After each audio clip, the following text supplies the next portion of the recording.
All right, it's almost time for the show. Hope you guys are ready. I know I am. Got some good stuff today, good topics. Let's get it going in 5, 4, 3, 2, 1, 0, 1, 2. Oh, I think we're off.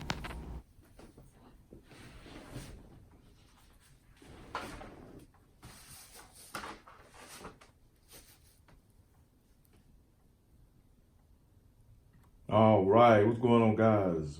Hope y'all having a great weekend. Well, hold on. What is today? Friday. Oh, man. Hope you had a great week. Look, the week was a blur. The week go by so fast. The weekend even faster. You just like, can I get to the next weekend? I see people, my homies, some people I know, it'd be Saturday. They be like, man, I can't wait the next weekend. What? Let's enjoy today. Let's enjoy today. All right, guys. Look, we're going to get right to it today. We're going to talk about the king's eye view. Since I'm one of the kings in this view, and I know y'all kings, y'all got kings around you. Some of y'all probably like, oh, God, kings. I don't even know any. But I know some of y'all got kings around you. And if you don't, you're talking to one, all right? And you're like, man, how you going to call yourself a king? Because I work hard. I'm a warrior. The men around me are warriors, real men, doing real things. Now, they flawed. I know ladies rolling their eyes. I know they flawed. Everybody got issues, but they hanging in there. They doing the best they can. And they all like some mistakes they made, unredeemable. That's a lie. You can be redeemed if you make mistakes in relationships, in your life. Kings make bad decisions all the time. It's the resiliency of the king is why he's still the king. It's his having that fortitude, having the kahunas to make the decisions, not afraid. I tell anybody want to make a decision, only bad choice is not to make one. You're going to land on bad choices every now and then from a king's view. You're going to land on bad choices. It's just a part of life. But it's what you do to rebound from those decisions when you don't go into the hole like a turtle or live underground for the next 10 years because you've made some horrible decisions, but you can bounce back. And then it is the other knights of the table, the other kings on the round table to help lift you up when you're down. So many people leave this life in a tragic way. You got suicide and all these things. I know for a man, as a king and a man, trying to do both, only a man can be a king, first and foremost. Let me just start with that. That's the first criteria. No woman can be a king, only a man. And most women know that. Not all. Most people understand that. But only men can be in this category and understand how to carry this weight. That's why I'm wearing this hat on my head today, this cowboy hat. You know, it's not heavy, it's comfortable, but you got to have your crown. You got to understand the meaning of why you're here. You got to understand the importance of your position. You know, you look at all the kings in history, and once again, they're all flawed. But those who took it seriously end up doing amazing things, help progress to where we are today. And even in their mistakes, they help us think about decisions we make today. One of the greatest kings of history, King David in the Bible, made a ton of mistakes, but one thing that he never lacked was his faith, his conviction, and guess what? His passion. Oh, he had a lot of passion. He had a ton of passion, if you know a little bit about him. He was passionate about everything, good and bad. And when he went in a direction, he went there 100%. Now, that's not good all the time because it gets you in a lot of jams. You get jammed up like that. But that's something that kings got to consider in life. It's something that I have to consider every day because I have that mentality. When I'm on something, I'm going for it 100%. If you screw me over, I'm coming after you 100%. If you treat me good, I'm going to treat you good 100%, 110%. That's how I am. So I'm trying to learn as a king that everybody's not worth addressing, even when they come at your head. All right, man, kings, understand that. Especially in this world of the Me Too movement, you have to definitely be careful with how you move because you can land up in something and you're trying to redeem your name. You're trying to cover yourself. Now, if you ain't done nothing, I'm sorry you had to go through the situation, but, you know, hey, if Jesus went through it, we got to. We have to go through it as well. Now, for some of y'all, you may not have ever done anything or was, innocent, really. I understand that as well. Now, some of y'all that's guilty as charged and you got to do your time. But after you do your time and you ask for forgiveness and things turn around, guess what you do in that moment? You rise back up, and other men, other kings are going to help you rise up. Help you rise up, not keep beating you down. Now, there are certain situations that, only Jesus probably going to forgive you and let you in. Like you mess with kids, or harming people, raping individuals, killing a bunch of people, mass murdering, doing all these things in the name of not what I believe in, then I don't know. It's hard for me, man. I'm just like everybody else. I'm human. It's hard for kings to forgive that. So sometimes you have to say off with the head. It might be physically, might be spiritually. It might, that's when I say physically, you might just have to disassociate yourself. Kings have to surround themselves with royalty as well, because royalty understands the things that the king goes through, understands some of the things. But as a man, it's hard out here because not all people can understand. So you surround yourself with other men that have went through something. You surround yourself with women who can help you get through something. You surround yourself with those people who are royal as well. I think that's why so many people love the movie Black Panther, man, and Wakanda and what it stood for, because it showed strength and unity. And it showed even when trouble strikes, we can still stand together. When trouble strikes and T'Challa had to disappear and go away for a while, there was still somebody who he thought was his enemy that supported him. So you have to look out for those people. Some people you think your enemy don't want to see you in that position. They do, but they want to make sure that you deserve to be in that position. And as a king, we got to understand that. What do you deserve? What have you earned? What have you earned? Well, the only thing you earned in this life is respect and equality. And respect and equality means that I respect you as a human being first, and I'm going to treat you as such. In friendship, kinship, with any type of relationship, that's good. But you have to earn that. Earn it, you get my respect. Now, I already respect you as a human being because I know life is hard. I put a meme out the other day that said life is heavy. When I see men out there making it happen, you walk by them, you be like, I just work at the airport. You be like, you don't have to say nothing. You just see him like, yeah, he doing his thing. He got his family like power, baby. That's what it's about, power. And from a king's eye view, we look at power not in the sense of running over people. We look at power in the sense of, if I have this in my hand, if I have this money, if I have this knowledge, if I have this good family, if I have a holiday and I'm able to reach out and help somebody, I'm going to do that. See, power, we extend it out so someone else can have the power. And if they can handle that power, and you have sons, or you have nephews, or you have homies who are younger than you, or you have mentees, and you have them that power, you see what they do with it. Can you handle it? And if they can handle it, all right, Prince, young Prince, you ready? And then after they go through life a little bit, all right, you ready to be a king? Go ahead, boom, hit them with that sword. I know that's knighting, but kings too. Because you're all born with the king inside of you. You're all born with that promise, but it's what you do with it. You got to be kings in your community. If you see your community down, you got to lift it up. Figure out a better way to help that community rise up. If you're going to be a king at a job, do those things that keep your integrity, keep you honest, and also be courageous when you're working, from the king's eye view. When you rise above that, and some of y'all may become billionaires one day, what do you do with that money? Because now you're able to affect the United States and the rest of the world. That's what kings should be doing all the time. That's what King's Eye View is all about. So you can check out a lot of this on www.fortheonemedia.com. fortheonemedia.com.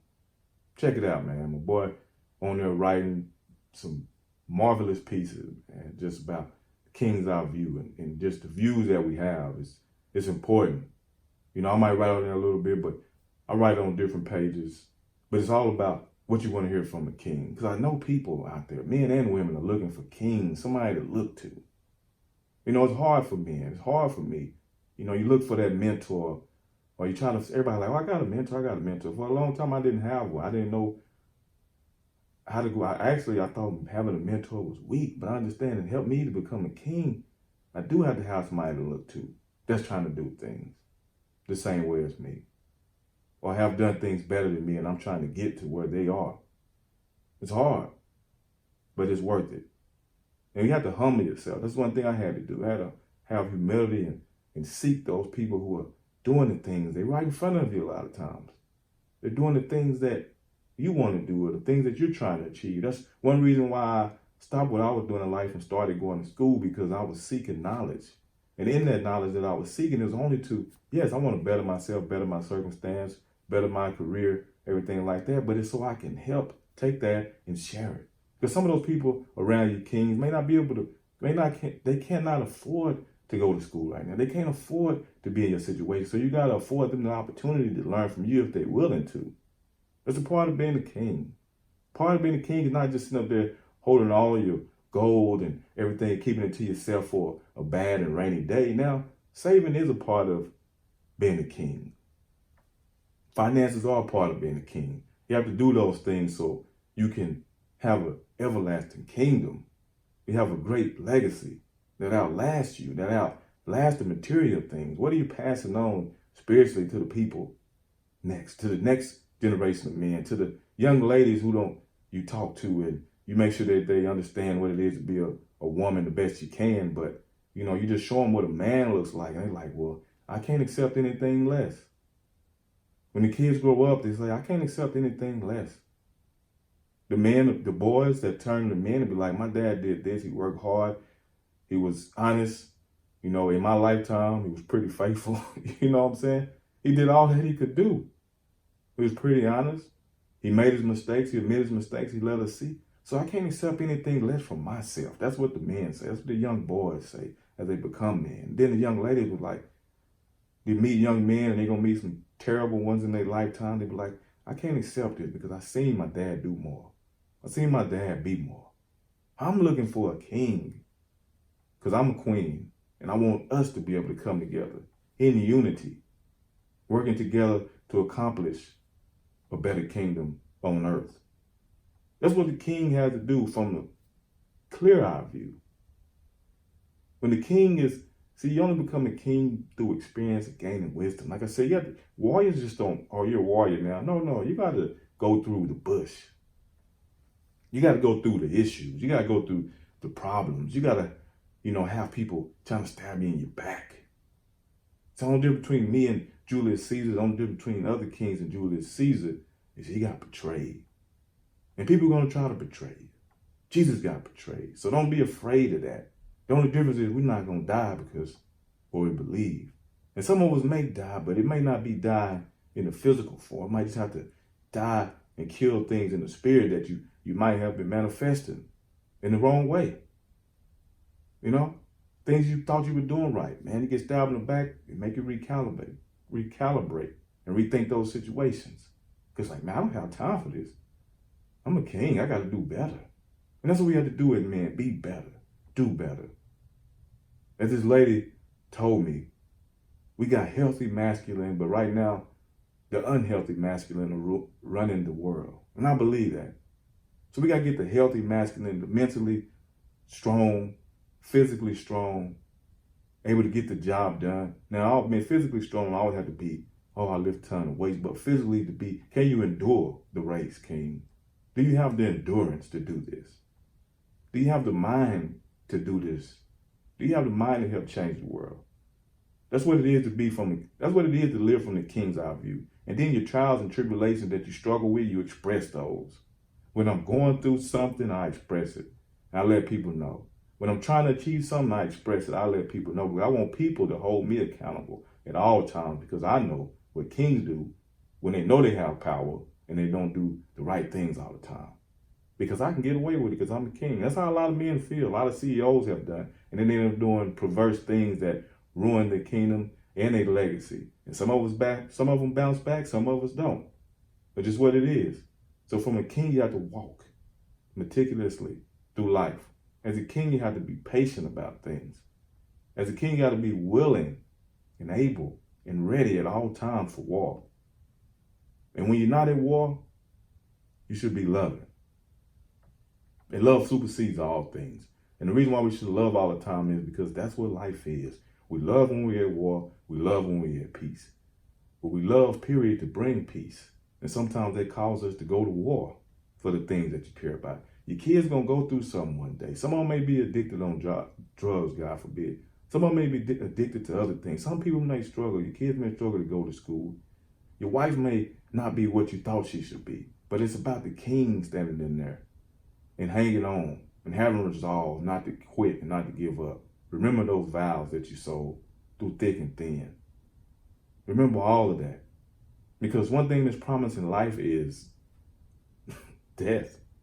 Some people say taxes, but if you're a 100% disabled veteran, you ain't got to worry about the taxes. You know what I'm saying? I'm not there, so I don't know. But for those, so one thing that's promised in life is death. So when you're going through something, when you're struggling, what do you do? What do you do? When both of you struggling, your queen, the king struggling, who do you reach for? How do you help?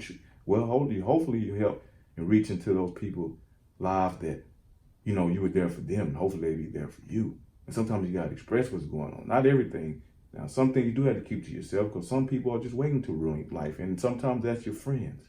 So you got to be mindful and have great discernment. And if you don't have great discernment, surround yourself with people who can see better than you. And that you understand that they have your best interests at heart. Sometimes it's family, other times it's friends, sometimes it's somebody you don't even know, but they can recognize something in you or see a situation around you and they speak to it. So you receive it, you digest it, and you take it as you need it. That's life. That's how kings have to look at things. Kings have to realize their place. There are times that we back down and have humility, but most times you got to stand up. We need mountains. We need mountains. We need more mountains. We don't need molehills. We don't need anthills. We don't need ant mounds. We need mountains standing out here.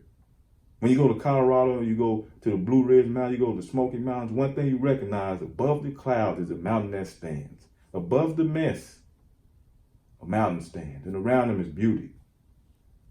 It's majestic because in that mountain, it's there to say that I am here.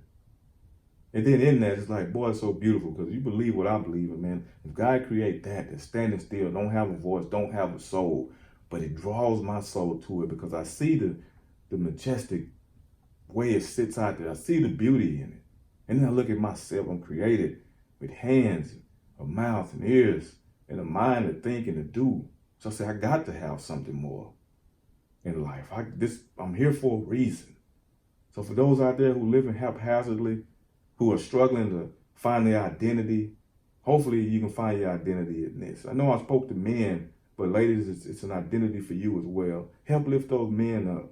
Now, I didn't say take care of them. Let them lay on your couch for months. I'm going to get a job one day and you wake up and you going to work and then you see this man on the couch. You see this ninja on the couch, sleep, and you up. Real men rise up early and get the job done, unless you work nights. But real men get up early and make things happen. Even before the cock crows, even before the rooster crows, the man got to be up ready to do. Because, you know, when you're a man and you're trying to achieve things, you don't, honestly, people, that's why sleep is so important.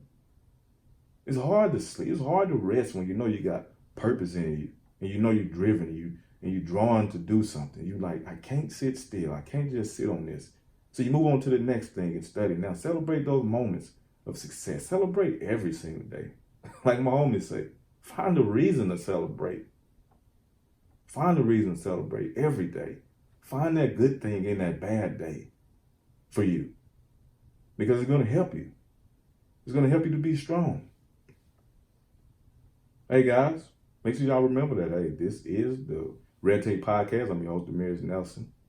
You know, it's brought to you by 41 Media. And coming up, I'm going to give y'all a few pointers that you need to help you live in that kingship, to be the king that you hope to be. And there's nothing wrong with being a prince right now. I know princes are eager to jump in. Man, I'm always eager to get to that next step. But in some areas of life, I'm a king. In other areas in life, I'm still a prince because I'm in those steps of trying to reach where I'm trying to reach. And I understand that. I dig it. I know what I want. I know what I'm capable of, but I know it may not be time for me yet. That's what I have to say to y'all. It may not be time for you yet in that one thing. But as kings, you do have to remain patient to understand that your time is coming. So knowing that your time is coming, be prepared. Just like you know death is coming, so prepare yourself, your family, and everybody around you. Prepare those things because it is coming. Death is promised. But what you can do right now is change those things. Well, you can't change death now, but You can change those situations that seem like you just can't get out. Because if you stick around long enough, you can get out. Things can change. Life can be better. All right, so 2 things for me. 2 things you have to do in life. Number 1 is you have to be willing to admit that you don't have all the answers. As a leader, you got to be willing to understand that you need to have other leaders around you who can help give you those answers. People ask me all the time, man, how do you lead, man? It seems like things just don't ever seem to, you don't have problems. I have all kind of problems. I have things going on just like everybody else. And I don't have all the answers. So when people look at me and say, man, you're successful in how you handle things, I'm successful because of how I ask the question to those people around me. So number 2, I know I said number 1, but this is number 2, because we're going to go up. Because the only way we're going to go is up. Number 2, ask the questions. Ask those people around you. Don't be ashamed. I know people say, there's nothing, I can't remember, but they always say things, what they say about questions. The only dumb question is not to ask one. That is true. I believe that. People around me know I'm going to ask questions. So as a king, you got to ask those questions. You got to build that cabinet so you can ask those questions. People that you trust their opinion and what they have to say.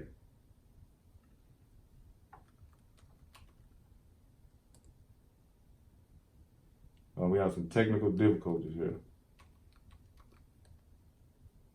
Technical difficulty. Whoa.